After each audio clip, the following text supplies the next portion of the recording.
Hello, hello. It is day 107 of 365 days of my raw suspending disbelief journey. It is August 7th, and today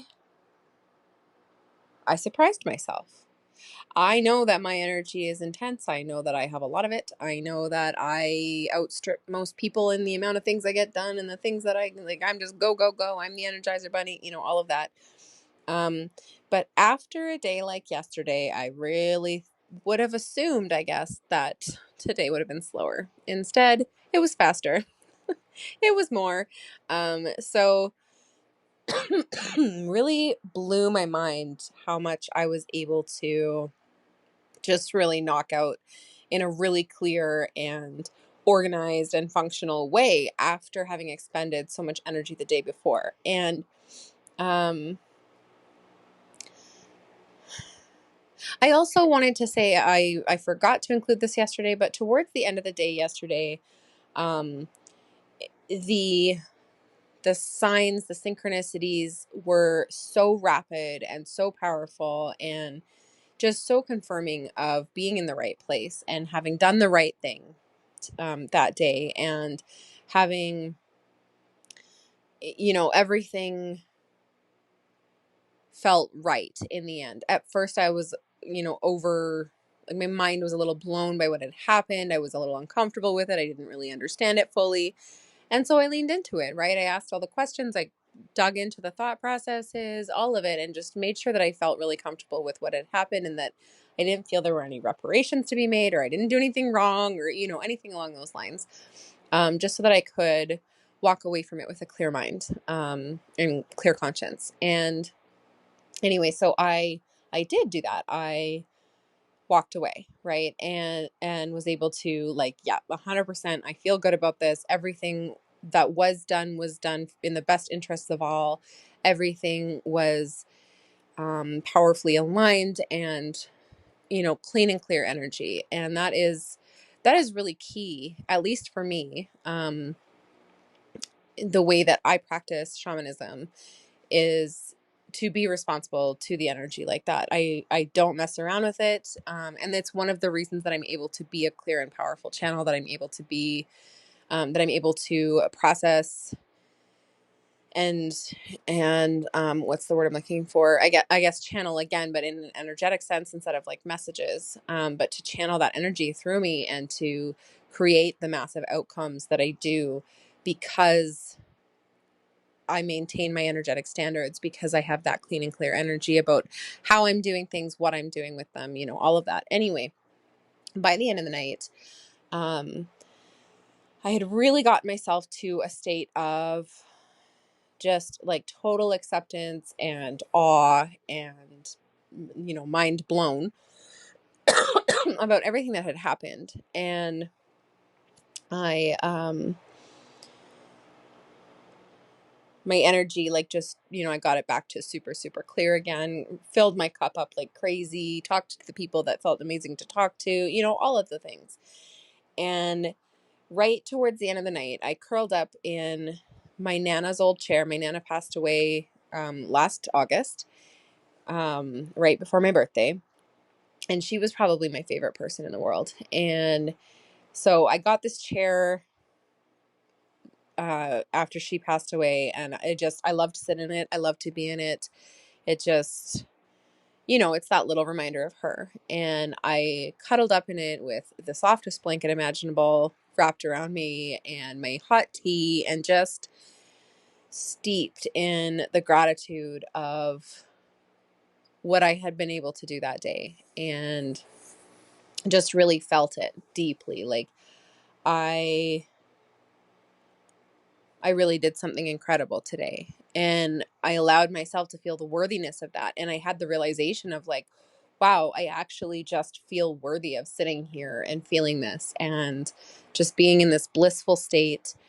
And not just because of what I had done earlier in the day, but just because I'm me and I'm worthy of it, type of thing. And that was, that was a mind blowing realization. That, as silly as that seems, it was just like, wow, I have truly, truly integrated this, you know, self-worth piece that I really do deserve to have this. And right as I was having this realization, my 13-year-old comes into the room and she's like, Mama, come, you need to come and see. And I'm like, no, I'm not moving. I'm not moving. I'm just in bliss. I am so perfectly situated, and there's nothing that could make me move unless the house was on fire, you know? And so she ran and she took a picture of the sunset that was happening right in that moment. And it was the most divine picture I've ever seen. It was the most glorious sunset, just the big rays shooting out everywhere. And it was just like this divine confirmation of like, yeah, you are worthy of it. And it was just so beautiful. So I wanted to share that before I get into today. So that was yesterday. So today was, yeah, the intense, like I literally was calling myself the Energizer Bunny on crack. Like I could not stop. I was nonstop. I was just insanely lit up.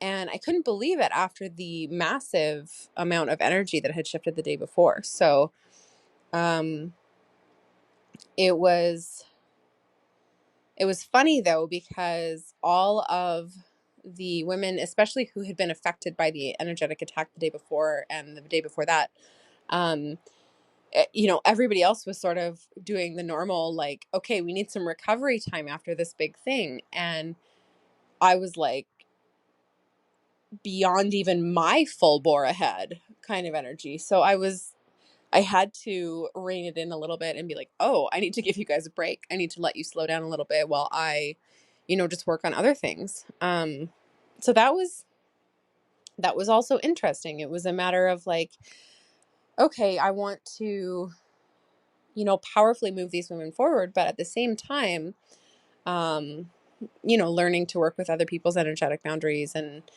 what they're able to hold versus what I'm able to hold. And it's not even a comparison. It's just a, like, this is what it is. It's just the facts. It's just the way that it is. And allowing it to be that, right? Allowing it to be okay for me to be in fast mode and okay for them to be needing a little bit of a break. And so I called a sacred pause to the program and just said, like, we're taking a break. We're just, you know, all of you rest, catch up if you feel like you have the energy to work, you know, all of that kind of thing. And I'm just going to go do my own thing because I'm insanely energetic today.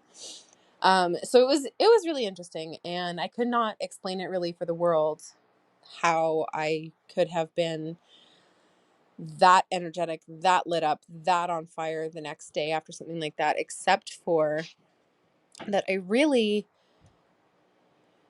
I know my energetic boundaries, and I know what I need in order to fill my cup, and the fastest ways to fill my cup and to really get it to overflowing. And so I had done a lot of that, and I had really started my day out from that really, really strong point the day before, where my cup was just overflowing, so that even though I drained it, I didn't drain it dry and I didn't burn out, right? And then I was able to go from not completely empty to then refilling my cup again in the evening, prioritizing myself and my energy, giving myself the space and the grace to do that, and to really get myself back to 100 and, you know, 150% even, just really overflowing again before I went to bed for the night. And that it really set me up for that for the next day, for today. So I mean, I think it was just a really good lesson in, again, like, we're always exactly where we're meant to be, but also treating ourselves right based on where we're meant to be. So if I was meant to be expending this massive, overwhelming amount of energy the day before, then I was also meant to be slowing down and refilling that energy after. So yeah. And when I follow that balance, when I prioritize that balance and my rest and my health and my, you know, whether it's mental, physical, whatever, like just prioritizing myself like that, um, that just sets me up for success, right? That sets me up for success. So that's, I guess, the message that I want to share. Like, the level of success that comes from slowing down and maintaining your energy and prioritizing yourself like that is really next level. So hopefully that's helpful to somebody today. um, but definitely still was feeling that like my success is inevitable. Everything feels amazing, all of that. And um, just everything has still been just a study in suspending disbelief. The fact that I could do what I did yesterday was, I had to completely suspend disbelief. I had to let go of all control in order for that to happen. And that is not easy to do. Not something that I can consistently maintain. And it is extremely, extremely powerful and moves mountains kind of energy. So I'm proud of it. I'm also still a little bit in awe of it. And the biggest thing that I'm really, truly proud of is not only that I could pull it off, but that I maintained the energy either side of it. So just that reminder to maintain your energy, no matter what it feels like you should be doing, no matter if it's like, that day I really didn't get any work done. I just couldn't, with all of the channeling in the morning, with the big energetic stuff in the afternoon. It was just like there was zero work in me, and that was okay. And I was able to say, like, to my clients, like, and this is what's happening, and it is not going to be a working day today. And every single one of them understood. So yeah, so hopefully that message helps who it is meant to help. I hope that you are all continuing on strong in your suspending disbelief journey. And yeah, that's what I have for you today. So I will talk to you all tomorrow.